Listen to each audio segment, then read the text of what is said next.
ஒரு அப்பார்ட்மெண்ட்டுக்கு 5 சிஸ்டம் பண்ணி கொடுத்துருக்கோம். ஒவ்வொரு வீட்டுக்கும் 3 கிலோவாட் 3 கிலோவாட் அந்த மாதிரி. ஒரு வீட்டுக்கு மட்டும் ஃப்யூச்சரில் என்ஹான்ஸ் பண்ணுற மாதிரி 4 கிலோவாட் இன்வெர்ட்ரு, அதில் 3 கிலோவாட் சோலார் பேனலு. ஒரு வீட்டுக்கு 3 கிலோவாட் சிஸ்டம், ஆனால் பேனல் மட்டும் 2 கிலோவாட் அந்த மாதிரி நம்ம பண்ணி கொடுத்துருக்குறோம். இங்கே இருக்கிற மொத்தம் 5 பேருக்கு 4 பேருக்கு ஒரே பேங்க்கில், கனரா பேங்க்கில் அப்ரோச் பண்ணி லோன் வாங்கி கொடுத்துட்டோம். அதே மாதிரி இம்மிடியட்டாக அவங்க எல்லா பேருக்குமே சப்சிடி ப்ராசஸும் ஸ்டார்ட் பண்ணியாச்சு. ஒரு 10 நாளுக்குள்ளே சப்சிடியும் வந்துடுது. இந்த மாதிரி போடும்போது என்னென்னா, அப்பார்ட்மெண்ட்டில் பெரும்பாலும் நிறைய பிரச்சனைகளை எதிர்கொள்கிறாங்க. 2 பேர் சோலார் போட்டுக்கணும் ரொம்ப ஆர்வமாக இருக்காங்க. ஆனால் ஒரு 2 பேர் நம்ம இதனால் ஏதாவது பாதிப்பு வந்துடுமோ, பில்டிங்கோட ஸ்டெபிலிட்டிக்கு எதுவும் பாதிப்பு வந்துடுமோ அப்படிங்கிற பயப்படுறாங்க. ஸோ அப்போ நம்ம சோலாருடைய பலன்களை நம்ம எடுத்து சொல்லணும். வெறுமனே கரண்ட்டு பில்லு கம்மியாகும் அப்படின்னு சொல்லி அதெல்லாம் ஒரு பெரிய விஷயமாகவே இல்லை. நான் மாதத்துக்கு 3000 ஒரு பில்லுக்கு 4000 கட்டுறது எனக்கு ஒரு பெரிய விஷயம் இல்லை, நான் கட்டிட்டு போயிடுறேன், இதில் என்ன இருக்குது அப்படின்னு நினைக்கிறாங்க. ஒரு அப்பார்ட்மெண்ட்டு அப்படி இருக்குது அப்படின்னா ஒரு 10 வீடு 20 வீடு அந்த மாதிரி அப்பார்ட்மெண்ட் இருக்குது. நீங்கள் டோட்டலாக எவ்வளோ கன்சியூம் பண்ணுறீங்க ஒரு நாளைக்கு அப்படின்னு பார்த்தீங்கன்னா, உங்களுடைய மின்சாரத்தோடைய கன்சப்ஷன் சராசரியாக ஒரு வீட்டுக்கு 15 யூனிட்னு வச்சுட்டா கூட ஒரு 300 யூனிட் நீங்கள் கன்சியூம் பண்ணிகிட்ருக்குறீங்க ஒரு வீட்டுக்கு. அப்போ இந்த 300 யூனிட்டை உற்பத்தி பண்ணுறதுக்கு என்னென்ன வழிவகைகளிலெல்லாம் அவங்க உற்பத்தி பண்ணுறாங்கன்னு கேட்கும்போது, ரொம்ப பாதிப்பை உண்டாக்கக்கூடியது நிலக்கரி, அணுமின் நிலையம், பயோமாஸு, அதே தீயை போட்டு எரிக்கிறது தான் பயோமாஸுங்கிறது. அதேமாரி பெட்ரோலியம் ப்ராடக்ட்லேருந்து நம்ம ஜென்ரேட் பண்ணுறது. இந்த மாதிரியான வகைகளில் நம்ம மின்சாரத்தை உற்பத்தி பண்ணும்போது கடுமையான அளவுக்கு பாதிப்பை நம்ம பூமிக்கு உண்டாக்குறோம். அதோட நம்முடைய மின்சார வாரியத்திற்கு மிகப்பெரிய சுமையை ஏற்படுத்துகிறோம். அவங்க டிரான்ஸ்மிஷன் லைனெல்லாம் போட்டு மெயின்டைன் பண்ணி தான் கொண்டு வர வேண்டியிருக்கு. ஆனால் நம்ம வீட்டிலையே கிடைக்கக்கூடிய மிக அபரிமிதமான சூரிய சக்தியை வச்சு நமக்கு தேவையான மின்சாரத்தை நம்ம உற்பத்தி பண்ணும்போது நம்ம நாட்டுக்கும் புவி சூழலுக்கும் மிகப்பெரிய ஒரு சந்தோஷத்தை, ஒரு ஆக்கப்பூர்வமான ஒரு பாதிப்பு நம்ம ஏற்படுத்துகிறோம். ஏன்னா 1 கிலோவாட்டு சோலார் சிஸ்டம் நீங்கள் போட்டிங்க அப்படின்னா ஒரு வருஷத்தில் 1 டன் கார்பன் டை ஆக்சைடை நீங்கள் மிச்சப்படுத்துகிறீங்க இந்த வளிமண்டலத்தில் இருந்து. உடனே அவங்க கேட்கலாம், ஆமாம் எங்கே பார்த்தாலும் வெடிகுண்டு நாட்டை அழிச்சிக்கிட்டு இருக்காங்க, நம்ம மிச்சப்படுத்தி என்ன பண்ண போகிறோம் அப்படின்னு கூட ஒரு சில பேர் கேட்கலாம். ஆனால் பாதிப்பு ஒரு பக்கம் ஒரு 10% ஆட்கள் நடத்திக்கிட்டே தான் இருப்பாங்க. அதுக்காக நம்ம கடமையிலேருந்து நம்ம தவற முடியாது. இந்த சைட்டில் பார்த்திங்கன்னா நம்ம கிட்டத்தட்ட ஒரு 15 கிலோவாட் போட்டிருக்கோம். இந்த பில்டிங் மட்டும் இந்த ஒரு வருஷத்தில் 15 டன்னு கார்பன் டை ஆக்சைடை சேவ் பண்ண போகுது. அந்த வகையில் மின்சாரம் உற்பத்தி பண்ணக்கூடிய சிரமங்களை தவிர்க்கிறோம். எல்லா வீடுகளுமே 100% சோலார் பேனல்லையே இயங்க முடியும் அப்படின்ற ஒரு கட்டாயம் வாய்ப்பு நமக்கு கிடைக்கும்போது லோனும் கிடைச்சிருது, மானியமும் கிடைச்சிருது. நம்ம கையை விட்டு போடக்கூடிய முதலீடு ஆரம்ப கட்ட முதலீடுன்னு சொல்லுவாங்க, ரொம்ப சொற்பமான அளவு. அந்த மாதிரி இருக்கும்போது நீங்கள் கவலைப்படாமல் சோலார் போட்டுடலாம்.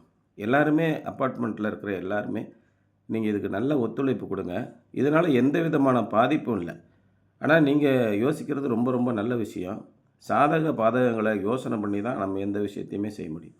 இப்போ இங்கே எங்களுக்கு டெரஸை ட்ரில் பண்ணி அப்படிலாம் நீங்கள் ஒன்றும் பண்ண வேண்டாம், அப்படி நீங்கள் மேலேயே போட்டு கொடுங்க அப்படிங்கும்போது இதுக்கு தனியாக நம்ம கான்க்ரீட் பேஸ் போட்டுடுறோம்.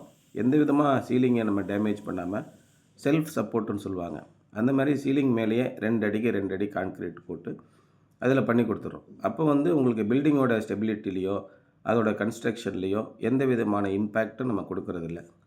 அதே மாதிரி நம்ம யூஸ் பண்ணக்கூடிய இடம் வீணாக போயிடும் அப்படின்னு நம்ம யோசிக்கும்போது, துணி காய போட முடியாது, அந்த மாதிரி நீங்கள் யோசிக்கும்போது ஒரு 8 அடிக்கு எலிவேட்டட் ஸ்ட்ரக்சராக கொடுத்துட்றோம்.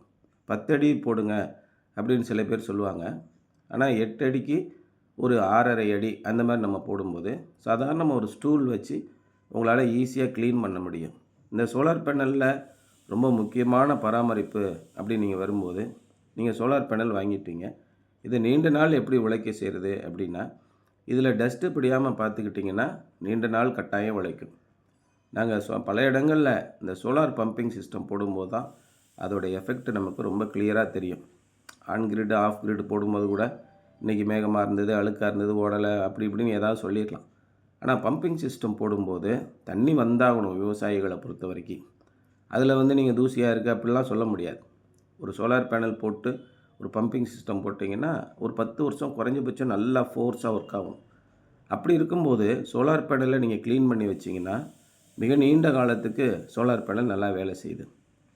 அப்படி இருக்கும்போது இங்கே நீங்கள் பராமரிப்புக்கு ஒரு 8 அடிக்கு ஒரு 6.5 அடி அந்த மாதிரி நீங்கள் போட்டுட்டிங்கன்னா ஒரு ஸ்டூல் போட்டு கூட நீங்கள் ஒட்டடை கம்பு மாதிரி இருக்கக்கூடிய 1 அடி அந்த ப்ரெஷ்ஷு அதை வச்சு நீங்கள் தண்ணியை ஊற்றி க்ளீன் பண்ணிடலாம். அப்போ க்ளீன் பண்ணி 2 வாரத்துக்கு ஒருக்க க்ளீன் பண்ணால் போதும். அந்த மாதிரி க்ளீன் பண்ணி வைக்கும்போது மிக நல்ல ப்ரொடக்ஷன் இருக்கும். உதாரணமாக க்ளீன் பண்ணாமே இருக்கக்கூடிய ஒரு சோலார் பேனலில் ஒரு நாளைக்கு 15 யூனிட் உற்பத்தி ஆகணும். ஆனால் 12 யூனிட் தான் உற்பத்தி ஆகுது அப்படின்னா 5 சிஸ்டத்துலேயும் பார்த்திங்கன்னா கிட்டத்தட்ட 15 யூனிட்டு உங்களுக்கு டவுன் ஆகிடுது ஒரு நாளுக்கு. அப்போ ஒரு 10 நாளுக்கு பார்த்திங்கன்னா 150 யூனிட்டு. அப்போ ஒரு 750லேருந்து 800 யூனிட் ஒரு மாதத்துக்கு டவுன் ஆகுது. இதை நீங்கள் ஓவராலாக கால்குலேட் பண்ணி பாருங்கள், ஒரு வருஷத்துக்கு எவ்வளோ யூனிட்டு நமக்கு தூசினால் பாதிக்கப்படுதுன்னு. இதையெல்லாம் மனசில் வச்சு அப்பார்ட்மெண்ட்டில் இருக்கிறவங்க எல்லாருமே ஒத்துழைப்பு கொடுத்து அதை கரெக்டான விதத்தில் க்ளீன் பண்ணி பராமரித்து வரும்போது நம்ம ஒரு கார் வாங்குகிற மாதிரி தான். ஒரு 5 லட்சம் 10 லட்சத்துக்கு நம்ம கார் வாங்குகிறோம், அதை கட்டாயம் துடைச்சிட்றோம். அது மாதிரி நீங்கள் வாக்கிங் போகும்போது மாடியில் போய் நம்முடைய பேனல் எப்படி இருக்குது அப்படின்னு பார்த்து அதை க்ளீன் பண்ணி வச்சிட்டிங்க அப்படின்னா ஒரு 10 வருஷம் குறைஞ்சபட்சம் எந்த பிரச்சனையும் இல்லாமல் ஃபுல் ப்ரொடக்ஷன் கெப்பாசிட்டியில் இருக்கும். இனி வரும் காலங்களில் ஒவ்வொரு வருஷத்துக்கு ஒருக்க 4% கரண்ட்டு பில் கூட்டுவாங்க. இப்போ வேறு நிறைய போர்களும் பிரச்சனைகளும் இருக்கும்போது உங்களுக்கு பெட்ரோல் தட்டுப்பாடு ஆக போகுது. அதை நல்லா பார்த்துக்கோங்க. டோட்டல் ரிசர்வ் இந்த உலகத்தில் இருக்கக்கூடிய பெட்ரோல் கிடைக்கக்கூடிய அளவே இன்னும் 15 வருஷம்தான். நீங்கள் கட்டாயம் சோலாருக்கு மாறியே ஆகணும். உங்களுடைய வெஹிக்கிள் எல்லாமே 2 வீலர் எல்லாமே 4 வீலர் எல்லாருமே பேட்ரி வெஹிக்கிளுக்கு மாறிடுங்க. இனிமேல் சோலார் பவர் தான் உலகம் ஆளப்போகுது. இன்றைக்கி தேதியிலையும் உலகத்தில் இருக்க அத்தனை உயிரினங்களும் உயிர் வாழ்கிறது சூரிய சக்தியில் இருந்து தான். ஒரு 15 நாளைக்கு சூரியனே வரலைன்னா எல்லா பேருமே இறந்து போயிடும். அந்த மாதிரி ஒரு கொடுமையான சக்தி இந்த பூமியில் இருக்குது. அதை வந்து சூரிய சக்தி தான் பிழைப்பு கொடுக்குது, உயிர் கொடுக்குது. இன்றைக்கி நம்ம 2 சக்கர வாகனம் 4 சக்கர வாகனம் எல்லாத்துக்கும் தேவையான மின்சாரத்தை இதில் உற்பத்தி பண்ணலாம். மொத்தமாக நம்ம வாழ்வதற்கு தேவையான அவ்வளவு சக்தியும் சூரிய சக்தியிலேருந்து உற்பத்தி